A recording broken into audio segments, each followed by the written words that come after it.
একেবারে লক্ষ্মী ছাড়া হয়েছিস তুই। এত বড় হয়ে গেলি তাও একটা কাজ দেখে শুনে করতে পারলি না। তোকে নিয়ে যে আমি কি করব হে ভগবান। এই তুই বাড়ি থেকে বেরো তো, যা যা তুই বাড়ি থেকে বেরো, তুই এখানে থাকিস না, তুই বাড়ি থেকে বেরো। ওহো বৌদি, কি করছোটা কি তুমি? তখন থেকে মেয়েটাকে বকেই যাচ্ছ। এটা সামান্য ফোনের জন্য মেয়েটাকে বাড়ি থেকে বেরিয়ে যেতে বলছো? কতই বা দাম ছিল ফোনটা? 30 থেকে 40,000 টাকা কি 1 লাখ টাকা? মেয়েটা তো তার থেকেও দামি। না না সোনাই, তুই আর কষ্ট পাস না, মা বকবে না। থ্যাংক ইউ কাকি, থ্যাংক ইউ।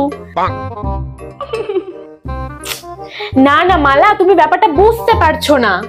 তুমি ছাড়ো তো, সামান্য একটা ফোনের জন্য তুমি কি না কি করছো। ও তা বৌদি, সোনাই কার ফোনটা ভাঙলো, তোমার নাকি দাদার দামি ফোনটা? ওহো, কেন তোমার আইফোনটাই তো ভেঙেছে।